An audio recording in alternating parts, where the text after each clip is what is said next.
It's 7:30. Good morning, I'm Ian Crouch with Hunter News. 4 people have been taken to hospital after a bad crash at Raymond Terrace. The 53-year-old male front seat passenger suffered the most serious injuries and is in a critical condition in the John Hunter Hospital after a white Toyota Camry crashed into a pole in Parkway Avenue at about midnight. The 25-year-old male driver is undergoing blood and urine testing. A mine worker has been charged over the theft of 300 kilograms of copper wire from a Newcastle coal mine. Police seized 3 spools of copper wire valued at $3,500 during the search of a car at Warners Bay on Monday afternoon. Sonia Roberts from Police Headquarters says it's alleged the 38-year-old driver took the wire from the Black Hill mine where he works sometime last weekend. He's been charged with larceny, goods in custody and possess prescribed restricted substance. He was granted conditional bail and appears in Belmont Local Court on the 25th of March. Inquiries are continuing. A 2-year-old girl was recovering from serious burns following a barbecue accident at Nelson Bay yesterday.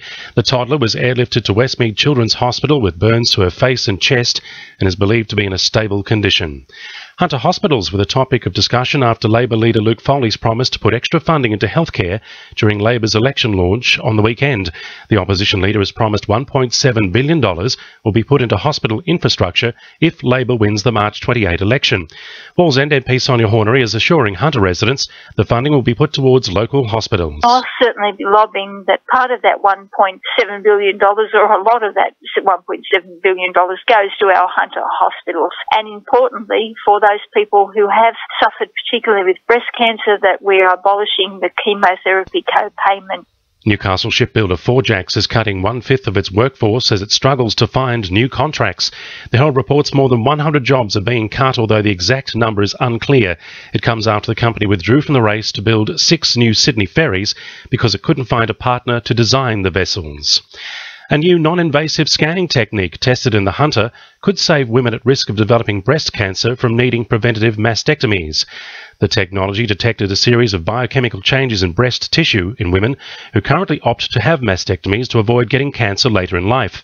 Director and CEO of research at the Translational Research Institute in Queensland, Carolyn Mountford, says the screening can detect the warning signs a woman needs to recognise if she's at risk. What this is a way of looking at apparently healthy tissue that has actually commenced a series of processes of deregulation. These changes are not seen using mammography, nor contrast-enhanced MRI, nor ultrasound. They're the very earliest changes that take place prior to a full-blown cancer developing. They're early warning signs.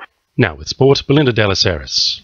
The Newcastle Jets will be looking to bounce back against Sydney this Friday night as stars Andrew Hull and Ben Kantarovski return from suspension. A victory would take the Jets within 2 points striking distance of the Mariners, currently in 8th spot on the ladder with 16 points.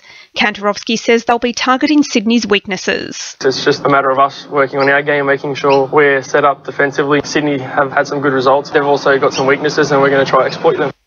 The Knights have settled on an 18-man squad ahead of Saturday's season opener against the Warriors. Skipper Kurt Gidley returns at fullback with James McManus and Aku Uwate on the wing. Meanwhile, Joey Leilua will finally be given a chance at centre alongside Dane Gagai. And Maryland's Aaron Royal is hoping to open his season on the right note as he kickstarts his fight for Rio at Saturday's International Triathlon Union World Series race in Abu Dhabi. That's Sport, I'm Belinda Delaceres. To NURFM News Time 26 to 8.